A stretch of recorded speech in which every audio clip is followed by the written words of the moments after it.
स्वागत है आपका अपने YouTube channel BK maths classes में। आज हम पढ़ने वाले हैं नंबर सिस्टम पढ़ने वाले हैं रिमाइंडर थ्योरम। ठीक है, रिमाइंडर थ्योरम की हमारी दूसरी क्लास है, पहली क्लास हम कवर कर चुके हैं। ठीक है, तो चलिए स्टार्ट करते हैं।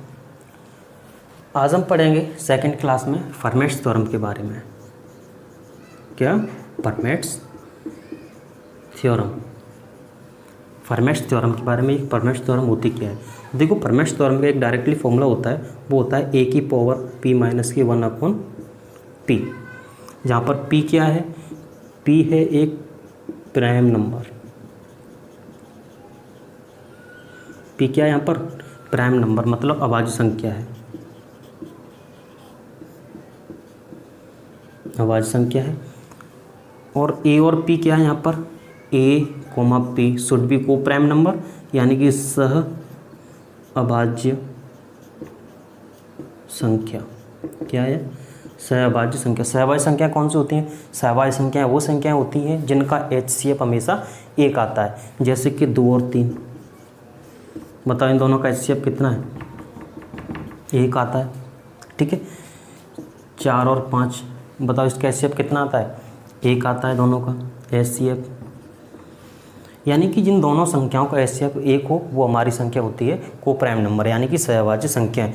मैंने लिखा 3 और 6, क्या ये सहअभाज्य संख्या है? नहीं है, क्योंकि यहाँ से जो HCF निकल के आएगा वो HCF निकल के आएगा 3, तो ये हमारी सहअभाज्य संख्या नहीं है। को प्राइम नंबर वही संख्या होगी जो HCF लेने पर एक HCF दे। ठीक है, तो चलिए इतना समझ में आ गया। इससे बेस्ड क्वेश्चन कैसे बनते हैं? तो देखिए, क्वेश्चन ऐसे बनते हैं कि कोई संख्या दे रखी होगी हमें टू दी पावर 72 को अगर मैं 73 से डिवाइड दूं तो बोलेगा रिमाइंडर क्या आएगा। ठीक है, एक चीज़ याद रखना, इस कंडीशन में हमेशा रिमाइंडर एक आता है। क्या आता है? रिमाइंडर हमेशा एक आता है। अगर इस फॉर्म में क्वेश्चन दिया हुआ है तो उसका रिमाइंडर हमेशा आएगा, वो आएगा एक। तो देखो, ये क्वेश्चन जो दिया हुआ है इस फॉर्म में दिया हुआ है कि 2 दे रखा है। ठीक है, नीचे p दे रखा है, यानी कि कैसा है p? यहाँ पर 73 अभाज्य संख्या है, तो अभाज्य संख्या हो गई। 2 और 3 क्या है? यहाँ पर को प्राइम नंबर है। 2 और 3 क्या हो गए? यहाँ पे को प्राइम नंबर हो गए। देखो, a और p क्या है? यहाँ पर को प्राइम नंबर होना चाहिए, सहअभाज्य संख्या होना चाहिए। p यहाँ पर इसकी जो पावर लगी हुई है वो एक कम है इससे, यानी कि ये जो क्वेश्चन बन गया हमारा वो बन गया फर्मेट्स थ्योरम के रूल में। तो इसका रिमाइंडर कितना आ जाएगा? एक आ जाएगा। इस कंडीशन में हमेशा रिमाइंडर एक ही बचता है। देखो, अगला क्वेश्चन लेते हैं। अगला क्वेश्चन लिया 26 की पावर 36 को मैं 37 से डिवाइड करूं तो रिमाइंडर क्या आएगा? देखो, सेम इसी फॉर्म में बन रहा है। पावर जो लगी है इससे एक कम है, और ये दोनों कैसे हैं? को प्राइम नंबर है। 37 क्या है? प्राइम नंबर है। तो यहाँ पे इसका रिमाइंडर कितना आ जाएगा? एक इसका आंसर हो जाएगा। ठीक है, चलिए और क्वेश्चन लेते हैं।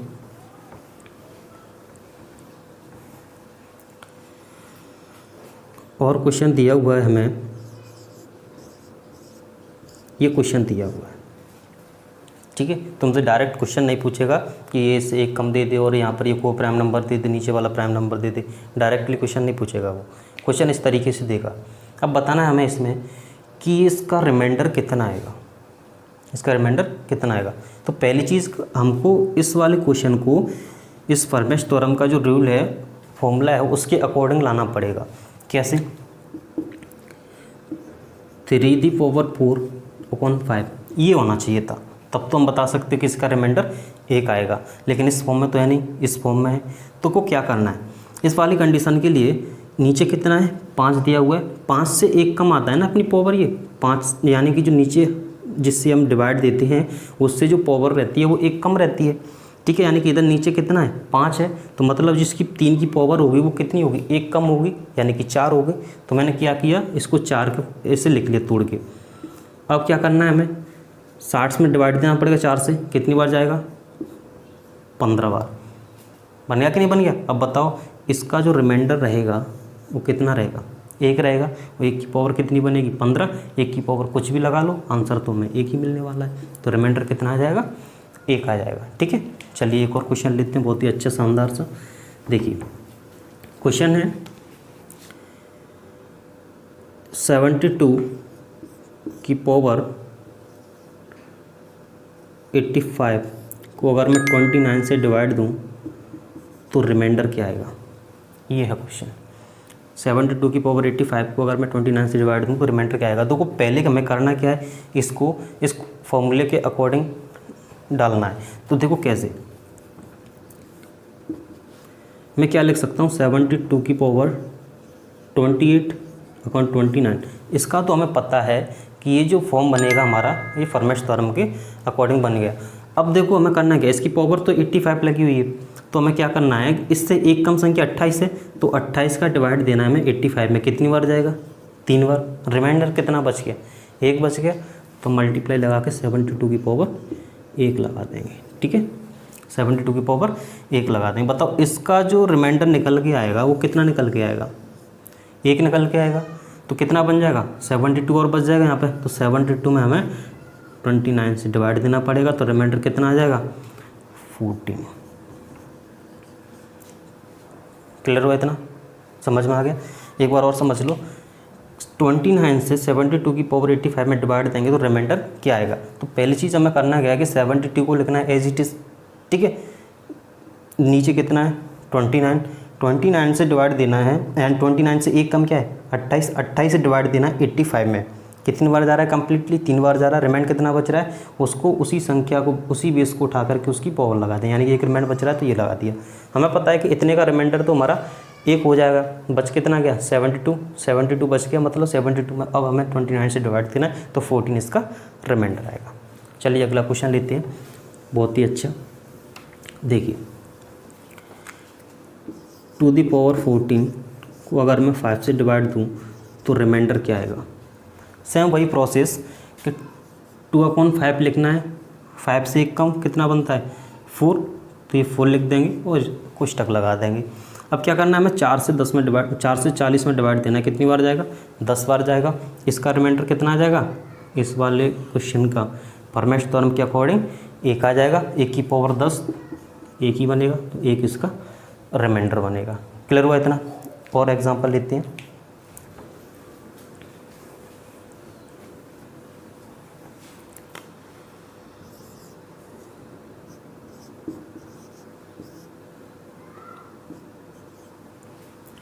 आठ की पावर 512 को अगर मैं 5 से डिवाइड दूँ तो रिमाइंडर क्या आएगा। तो देखो पहली चीज़ हमें करना क्या है, 8 की पावर 4 लिखना है और नीचे 5 लिखना है, क्योंकि ये तो आएगा ही आएगा।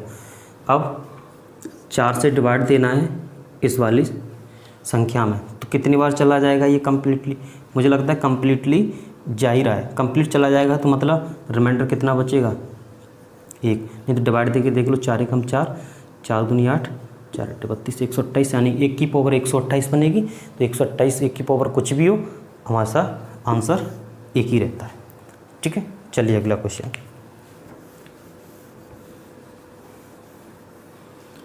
अगला क्वेश्चन दिया हुआ है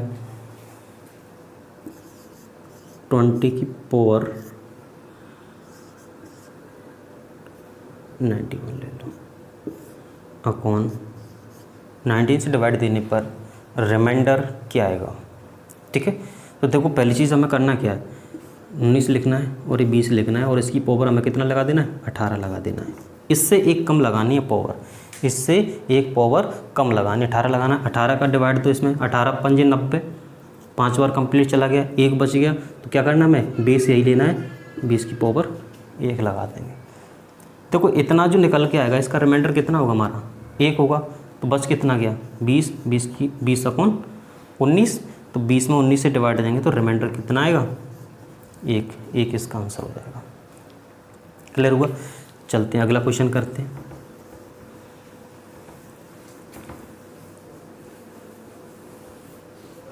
अगला है 7 की पावर 119 को अगर मैं 5 से डिवाइड दूं तो रिमाइंडर क्या आएगा।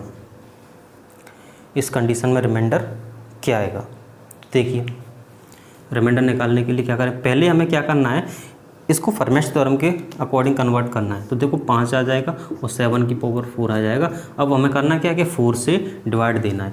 एक चीज़ याद रख लो तुम तो कि नीचे कितना है, 5 है, 5 से कम कितना बनता है, 4 बनता है। तो इस फॉर्म में लिख के और 4 से इसमें जो पावर दी है उसमें डिवाइड देना है। तो डिवाइड दो इसमें, 4 दूनी 8, कितना बच गया, 3, 39 हो गया। 4 9 36, तो कितना बच गया रिमेंड, यहाँ पर रिमेंड बच गया हमारा 3। तो ये तो हमारा 1 बन ही जाना है, इतना तो हमारा 1 रिमाइंडर बन ही जाना है यहाँ से। तो कितना बच गया 7 की पावर 3 अपॉन 5, 7 की पावर 3 कितना बनता है 343 अपॉन 5। तो यहाँ से रिमाइंडर कितना आ जाएगा, यहाँ से रिमाइंडर आ जाएगा हमारा 3। क्लियर हुआ। चलते हैं अगला कॉन्सेप्ट क्या है।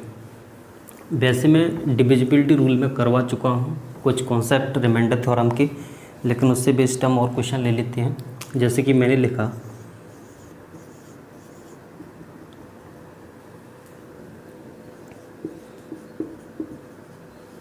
30 बार, 88 को हमने लिखा 30 बार और इसमें डिवाइड दिया 37 से, तो बोलेगा कि इसका रिमाइंडर क्या आएगा, इसका रिमाइंडर क्या आएगा। तो देखो 37 की डिविजिबिलिटी का रूल क्या होता है, मैंने तुम्हें डिविजिबिलिटी रूल की पहली क्लास में बताया था कि 37 का क्या होता है, 11 का क्या होता है, 7 का क्या होता है, 13 का क्या होता है, ये चीज़ मैं बता चुका हूँ। देखो 37 की डिविजिबिलिटी का रूल होता है कि कोई भी संख्या है उसका रिपीटेशन अगर 3 बार हो रहा हो, उसका रिपीटेशन 3 बार हो रहा हो, तो वो संख्या हमारी 37 से कम्प्लीटली डिवाइड हो जाती है इस तरीके से। यानी कि ये जो संख्या है हमारी 37 से कम्प्लीटली डिवाइड हो जाएंगे। तो बताओ यहाँ से जो संख्या है हमारी, यानी कि 3 अंकों का जो एक पेयर बनेगा वो हमारा 37 से कम्प्लीटली डिवाइड हो जाएगा। तो बताओ 3 अंकों के यहाँ पर कितने पेयर बनेंगे, 30 में से 10 पेयर बनेंगे और प्रत्येक पेयर का रिमाइंडर तुम्हारा 0 हो ही जाना है। तो मतलब जो 10 जो पेयर बनेंगे उन सभी का रिमाइंडर कितना आ जाएगा, 0 0 हो जाएगा। तो रिमाइंडर यहाँ से कितना आ जाएगा 0 0, इसका आंसर हो जाएगा। क्लियर। चलिए अगला क्वेश्चन लेते हैं।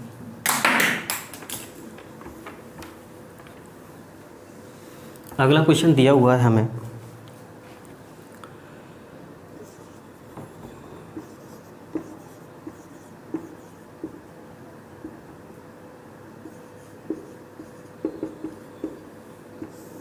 और इसमें डिवाइड देना है 37 से। बताओ रिमाइंडर कितना आएगा।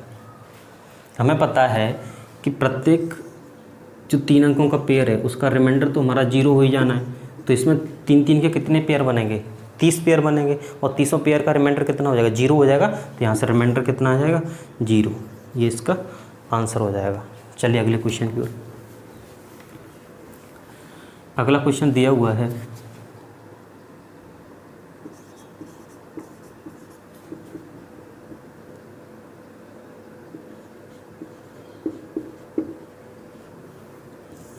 वो डिवाइड करना है 7 से। अब बताओ रिमाइंडर क्या आएगा। अब देखो यहाँ से रिमाइंडर 7 की डिविजिबिलिटी का रूल होता है, 7 की डिविजिबिलिटी का रूल होता है कि किसी भी संख्या का रिपीटेशन 6 बार हो रहा हो। ये संख्या हमारी जो है 7 से कम्प्लीटली डिवाइड होगी। ये संख्या हमारी कम्प्लीटली 7 से डिवाइड होगी। तो देखो यहाँ पर जो 6 अंकों का जो पेयर बन रहा है, तो हमें ये चेक करना है कि जो 43 अंक दिए हुए हैं, 4 के जो 43 अंक दिए हुए हैं, इसमें बताना है कि 6 के कितने पेयर बनेंगे।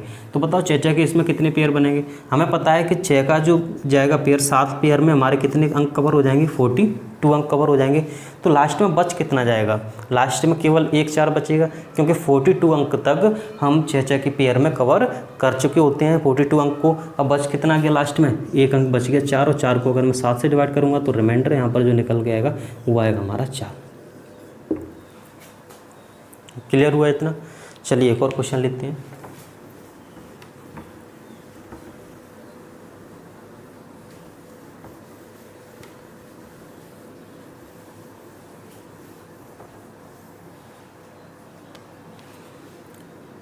मैंने लिखा 1 1 1 1 55 टाइम्स और इसको डिवाइड देना है 7 से। रिमाइंडर क्या आएगा, रिमाइंडर क्या आएगा। तो बताओ हमें पता है कि 7 की डिविजिबिलिटी का रूल कि प्रत्येक 6 अंक, यानी कि जो 6 अंक दिए हुए हैं, इस तरीके से मैंने वैल्यू बताया था 2 और 2 2 और ये 2, ये हमारे जो 7 से कम्प्लीटली डिवाइड है। तो मतलब जो 6 अंकों का पेयर होगा वो हमारा 7 से कम्प्लीटली डिवाइड हो जाएगा। तो बताओ 55 में हमारे कितने पेयर बनेंगे। तो 55 में कितने बनेंगे, 8 सिंग 48 9 बार, यानी कि 9 पेयर बन जाएंगे हमारे। कितने बनेंगे? 9 चक्के 54, यानी कि 54 अंक 54 अंक हम 6 के जो है 54 अंक हम 9 पेयर में कंप्लीट कर चुके होंगे। तो बच कितना गया? हमारे 54 अंक कवर हो चुके हैं, बच गया 55, यानी कि 1 अंक बच गया। वो अंक क्या बचा होगा हमारा? 1 को अगर मैं 7 से डिवाइड करूँगा तो रिमाइंडर कितना आएगा? 1 हमारा इसका आंसर हो जाएगा। ठीक है, आज भी हमारी ये बेसिक क्लास रही थी। कल अब जो हम डिस्कस करने वाले हैं क्वेश्चन, वो रहेंगे तुम्हारे CGL मेंस लेवल के क्वेश्चन। ठीक है, मेंस प्री लेवल के क्वेश्चन रहेंगे, उसमें कुछ क्वेश्चन मैं कैट लेवल के भी लूँगा। तो कल का वीडियो बहुत ही शानदार होने वाला है। अगर कल का वीडियो तुम्हें समझना है अच्छे से, तो पहले और दूसरे पार्ट को कंप्लीट पूरा देखिए, क्योंकि उसमें मैंने बेसिक समझाया गया है, वहाँ पर बेसिक समझाया है मैंने, और जो बेसिक्स जो समझाया है उसी पर बेस्ड क्वेश्चन हमारे तीसरी क्लास में रहेंगे। ठीक है, तीसरी क्लास कल मिल जाएगी तुम्हें। टाइम रहता है अपना डेली का, अब रूटीन है अपना 10 बजे क्लास तुम्हें मिल जाया करेगी। क्लियर? डेली। अगर वीडियो अच्छा लग रहा है, कंटेंट अच्छा लग रहा है, समझ में आ रहा है, तो वीडियो को शेयर कीजिए एंड चैनल को सब्सक्राइब कर लीजिए। ठीक है, चलिए आज के लिए इतना ही काफ़ी।